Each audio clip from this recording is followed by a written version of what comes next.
Hey, hey, Hey, what's up, dude? what's going on? Not much. Jesse meet Ethan. Ethan meet Jesse. Hey, Jesse, nice to meet you, Ethan. thanks for jumping on with us. No problem. Good to meet you. Give us a little background. Like, how long have you been doing this? How'd you get into it? Tell us who you are in the business that you're with today. Sounds good.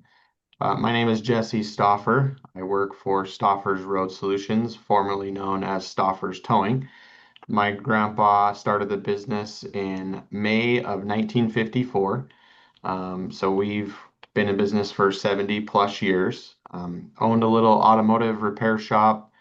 Was calling other people, other towers to tow in his customers, and he was like, "I can do this. I can be a tower as well." And so he got a couple light duty wreckers.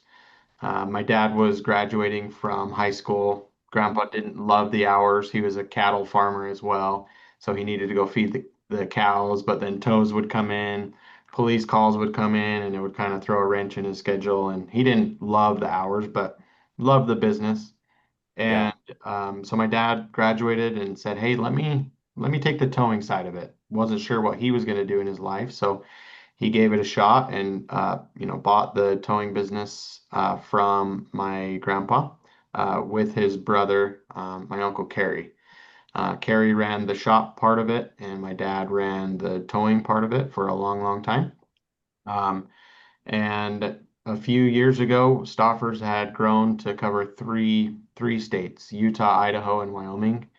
We had 113 units, and we had everything that we could handle. I mean, we were covering thousands of miles of interstate with 100 and something employees, 113 units, and it's a lot, and it's a lot of risk. And we're a family that's competitive and always wants to be growing.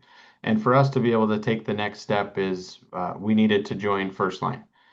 So that way our business could grow because we weren't go we were at our ceiling. We were tapped out. And so the next step for us was to join First Line. We've been a part of First Line for almost 2 years. Um, and it's been a journey, it's been a ride. We are growing through a tough market, so I think that we made the right decision. Our year over year is getting more and more.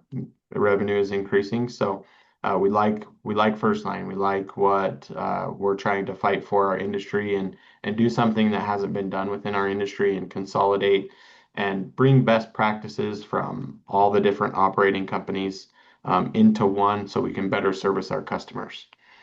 So now we have over 700 units um, covering, 6 or 7 different states in the Western United States. I think we're only scratching the surface with what First Line is doing. I think that in the next, 10 years, we're going to look back and we're going to be like, wow, like this is really crazy what we were able to create here. Um, in the market right now, you have a lot of people who are like my dad, who may not have sons that they can pass this down to. And so what do they do? There was nobody in the market before that was able to, one, afford them, or two, that would take the risk on purchasing them. And now, comes along a first line company that will purchase their business, which is really cool for my industry because it means that all your hard work that you put into your family business all those years actually can mean something financially for you now. Before it was like you just had your assets maybe, right? And you had to close your doors and then sell your tow trucks and that's all you could do. But now you can actually, have value to your enterprise. That's something that First Line has provided to our industry that necessarily wasn't always there.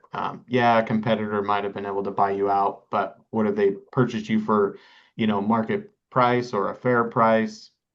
Probably not, because they knew, well, you're leaving anyway. You don't have a lot of options, right? You And don't have all. they had the leverage. Exactly, Yeah. exactly. So kind of exciting times for us at Stauffers here, being a part of a bigger platform.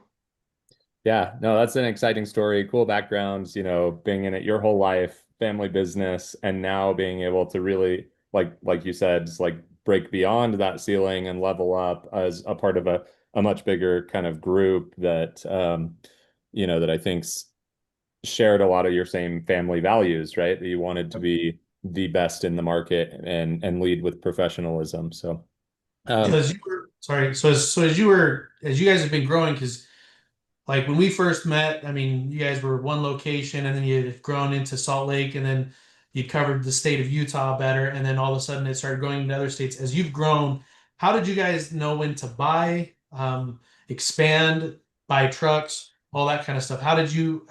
Like, what was the deciding factor for you guys? Yeah, I think in our industry, a lot of people talk about like a gut feel. Obviously, that's where it started with us of like, hey, we have a feeling like we need to be, say, in Orem, for example. I kind of could see the writing on the wall of like we need to expand for our customers. We were coming down to certain areas, we were going up to certain areas to tow our customers back into Salt Lake City, and we wanted to better service them. So rather than them wait for us to drive up to their location to get their operator, we could be in that location and tow them down, and then our driver could be the one that drives back. So it was about ETAs and better, servicing some of the larger fleets. That was a huge factor into our decision making. And then obviously you look into, the accidents, the rollovers, the potential for some of those accident tows as well, was a huge factor in our decision making of growth. But first and foremost, we never went to an area for just accidents or rollovers. We always went to an area for customer service. And if we got into an area that was pretty good for those kind of things, it was just a bonus. yeah. So let's see. Kind of transitioning out of, I'll say, an old school approach that's like that gut based, hey, we should do this, to I heard you say a few things. So essentially customer request. So when large customers are in areas larger than where you cover, but they prefer working with you and they're essentially asking you to go and make those moves. Uh, Yeah. ETAs. So when you're wanting to meet a certain standard of ETA, and so then that's like one of those signals, hey, time to add to the fleet, right? So that would be like expansion signals, is your customers are saying, hey, we need you here. And so you're expanding, adding units to grow to that. If your ETAs are too big, you're adding units for that. Yeah. That's no, those are interesting points and good perspective ways to look at it. How, at any point, did it transition to be that, I'll say, in parallel with with like a financial model, so something that's spreadsheet Yeah. driven, for lack of a better term?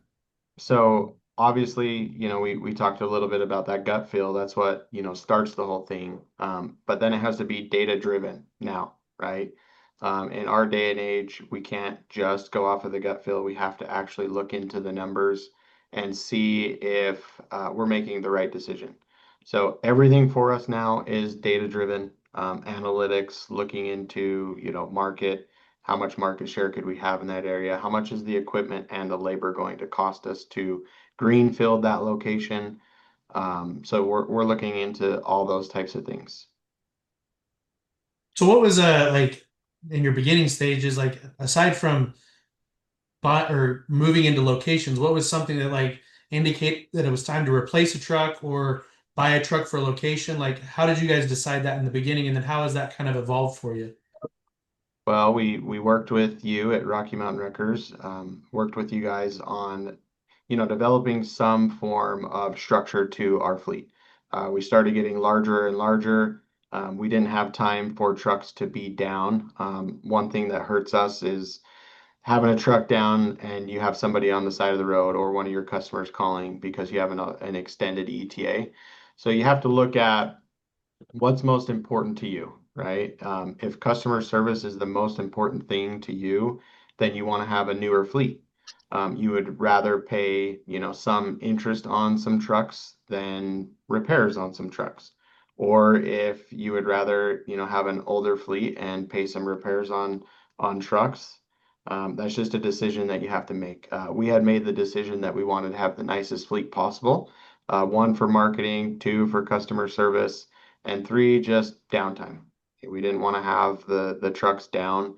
And so we got onto this schedule of, say a light duty flatbed that was a Ford or a Dodge. We would replace about the 100 and 125,000 mile range and get a new one. So that way we still had, a lot of trade value still to be able to put down onto the next unit. And then heavy duty, kind of the same thing. Just we were on a schedule that once it hit a certain threshold, we would trade that in. So we still had a lot of value to trade in on the next unit, and we didn't have to worry so much about downtime on the units. So that really helped us with a lot of things. One of the biggest things that it helped us with was the perception of our company to our customers, right? Um, a lot of people call their tow trucks their moving billboards. So what is it that you want to put out there? Is that important to you to have, something new and nice and shiny? That perception of like, hey, if those guys take care of their fleet that way, they're also going to take care of my fleet that way or my vehicle that way. I think that those intrinsic values were something that we weren't expecting. I think it really helped us with growth, with having a newer fleet. It was a risk, right? It was a huge risk that we took to always be continuously buying new units and trading in units, but it worked for us. Cool. So my next question is, it's biased. If this ever gets on a soundbite, is like, why is a good dealership relationship important to that value for you guys? Like, why did that dynamic change for you guys? Yeah. One of the things that drives me the most crazy is when people only look at the purchase price of a unit and they say this dealer is $5,000 less than this dealer.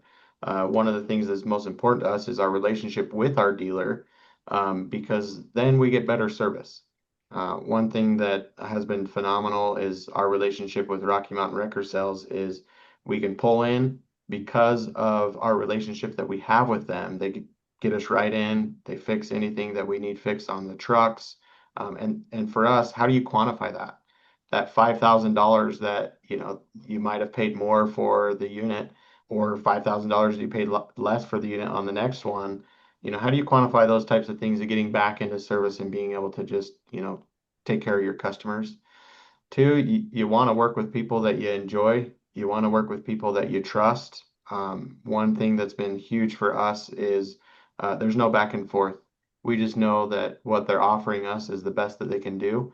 We don't ask to nickel and dime certain line items or anything like that. We just know, hey, this is the best that they can do, and we trust that.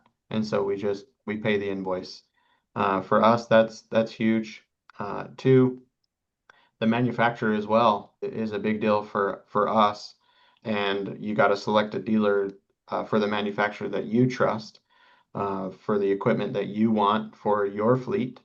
And we've made some decisions of who we trust, who we want to use, and they've made good by us.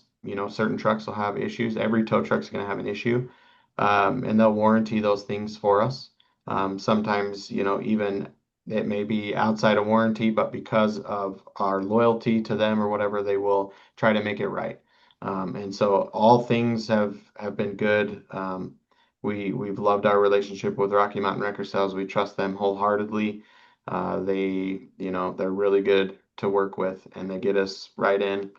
Trucks are taken care of. They give us advice for our technicians in-house, even to be able to fix things here in-house. And that means a lot too, because they could just say, "Oh no, you got to bring that in," because they could get the repair on that, right? But they don't do that. Really, it's all good things with Rocky Mountains Wrecker Sales. Thanks. Always love to hear those things. Um, let's see. I want to throw this in there that I don't I if I know you've been in it for a long time, you wouldn't have an exact number, but if you had to estimate how many trucks have How you many guys trucks have purchased we, over the years? Chris, in our fleet? How many trucks have we purchased? I mean, is it 500? Yeah, probably over just over 10 years, there's been 500. There's a lot. I mean, because we were to 113 units, and you think about like, over 70 years switching out trucks. I would say that we've purchased over 500 tow trucks.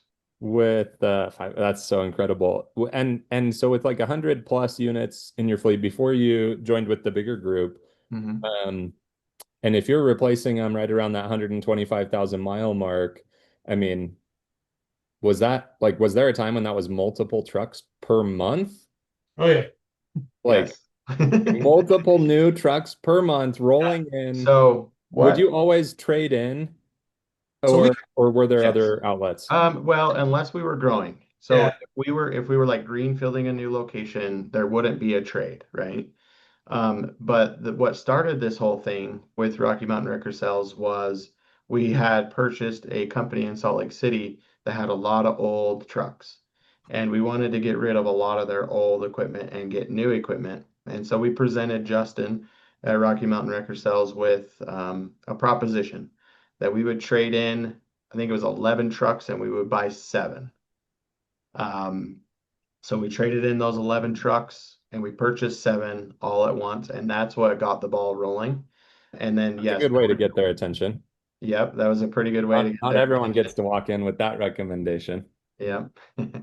And then I would say since then, it has probably been a couple trucks at least per quarter that we've purchased from Rocky Mountain Wrecker Sales.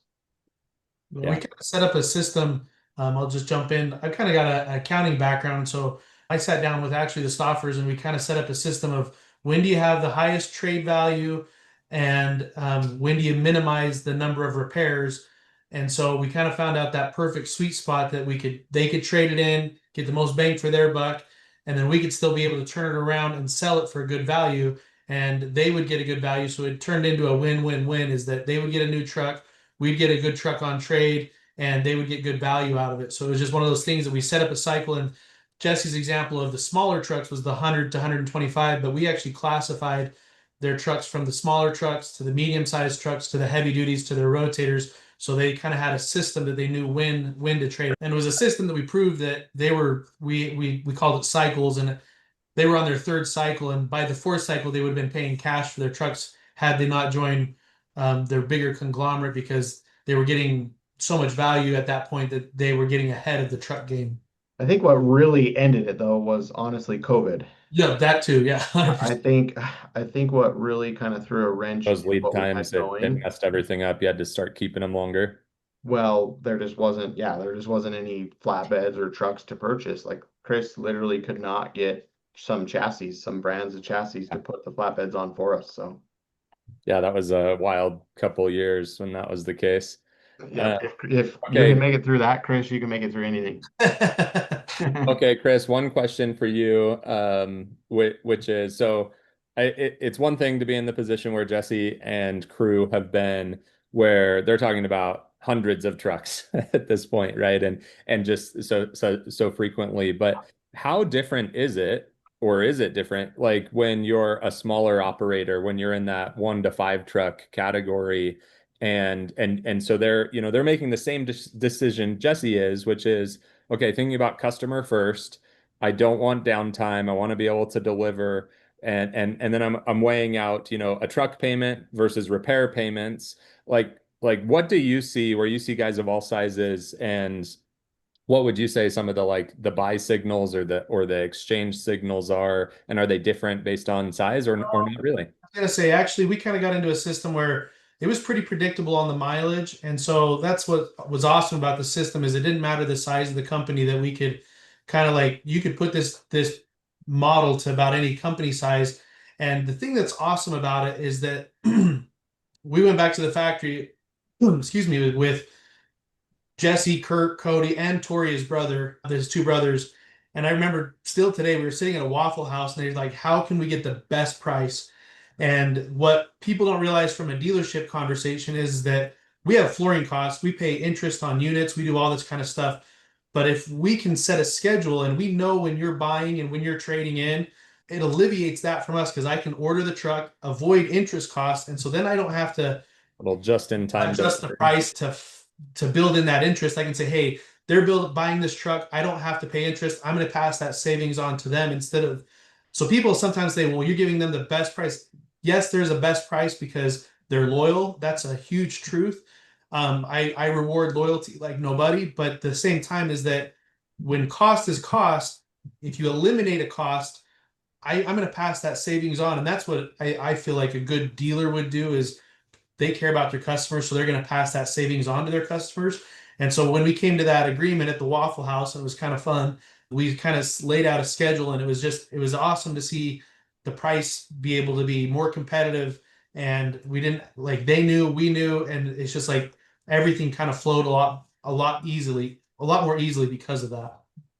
Yeah. So kind of what I hear you saying is with a little bit of planning, you're able to support them, and it may be less about the quantity and the size. I'm sure there are certain perks and things, but it's more about the planning that I think you the see the planning biggest goes, it benefit goes to kind from. of what Jesse was saying earlier is that towers have a gut feeling that, hey, I should buy a truck. And so what they do is they call a dealer and they just look for the best price.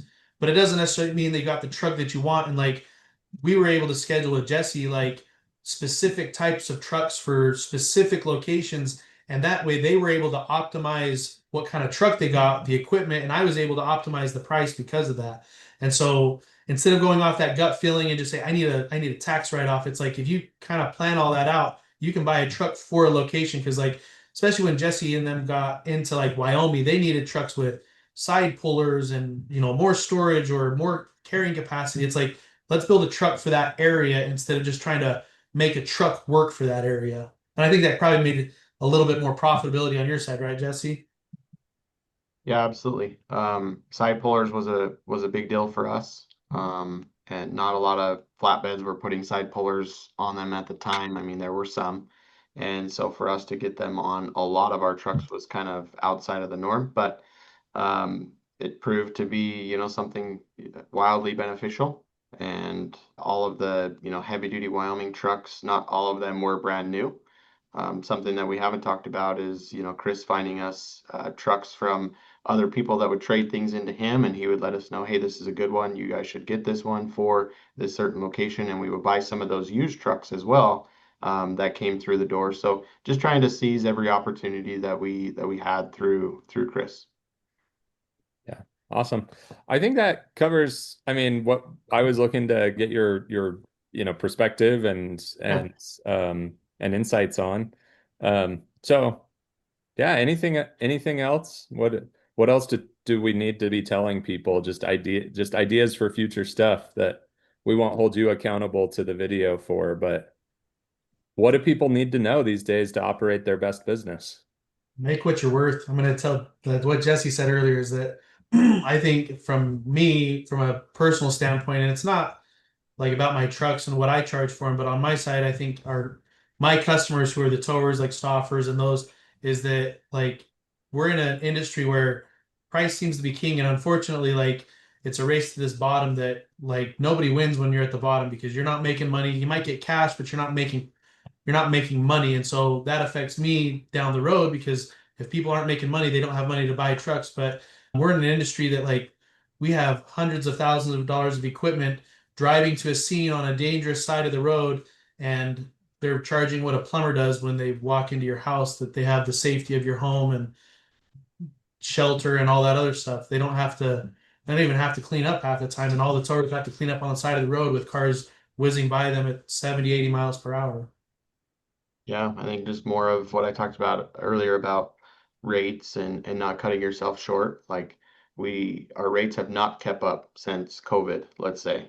Our cost of equipment is 150%, 100% more, 50% more. And rates are not even near there on increases. So if we're paying 50% more for all of our equipment, rates might be 10% or 15% more than they were during COVID times. Insurance, insurance costs have increased substantially on us. So if we don't do something as an industry, we will start to see some people fall off.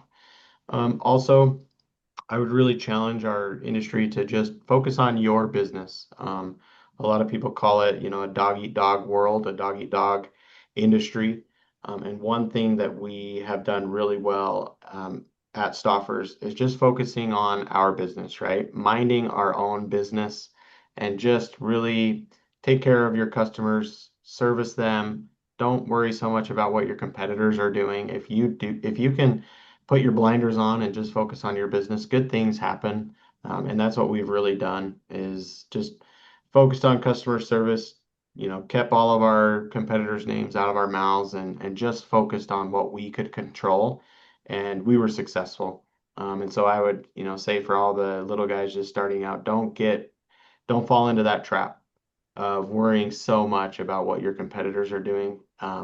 For whatever reason, our industry is like that, and we need to root it out. And we need to be able to work side by side along each other on the freeways. There's more than enough for all of us.